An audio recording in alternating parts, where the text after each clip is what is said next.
Dugang mga doktor o mga nurses gikan sa DOH-7 ang gi-augment sa mga personnel sa Bureau of Quarantine sa Terminal 2 sa Mactan, Cebu International Airport aron mas mapahugtan pa ang monitoring sa mga pasahero gikan sa China nga nagpakitag timaylan sa coronavirus. Mipahigayon na usab og reorientation ang Bureau of Quarantine sa ilang mga medical personnel sa Mactan gamit ang personal protective equipment. Advisory giapod-apod na sa Bureau of Quarantine aron masayod ang tagduma sa Mactan Airport sa mga paagi, pagpugong o pagkatap sa coronavirus. Si Luan Mirondina sa report.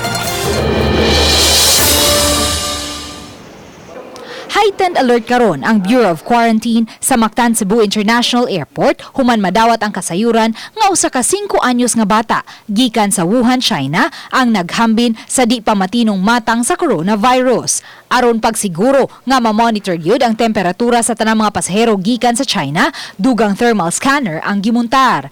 Nagpabiling heightened alert na ang Bureau of Quarantine sa Mactan sa yuning tuiga dihang migawas ang talagsaong balatian nga gitawag og viral pneumonia gikan gihapon sa China. Our monitoring will go even to the extent to the bridge para determine okay sa hilanat i-thermal camera screening nato. Then there's another thermal camera near the immigration, so kaduha na siya ma-screen whether na by fever or wala. Gawa sa tulo ka mga nurses ug duha ka mga doktor sa Bureau of Quarantine, dugang 4 ka mga doktor ug 20 ka mga nurses gikan sa DOH-7 ang moabag sa monitoring.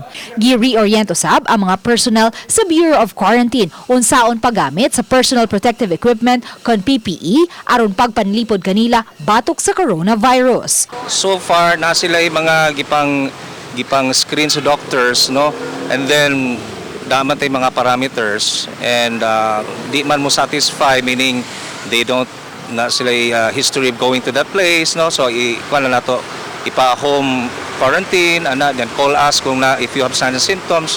Wala pa'y vaccine bato coronavirus, busa awhag sa mga health officials nga siguroong ligon ang resistensya ug likayan ang dagha mga tapok sa mga tao. Sa advisory, gipahibaw sa DOH ang publiko nga ipahibaw dayon kung makamatikod nga adunay simptoma ni ining matang sa balatian. Careful ta if you have someone you think na ay respiratory symptoms, mag-distansya ka, no, kay more or less around 3 feet magid ang critical area, no, na maka-infect. And then they should observe ang kanang cough etiquette. Sa pagpakiginabi sa Balitang Bisdak sa yuning buwana, gipahibaw ni Dr. Jocelyn Gonzalez, Airport Supervisor sa Bureau of Quarantine sa Mactan, nga mabantayan gamit ang thermal scanner sa mga pasahero nga may taas nga temperatura, usa sa simptoma sa balatian sa viral pneumonia ug sa coronavirus. Uban ni June Solon, Luan Mirondina, Balitang Bisdak.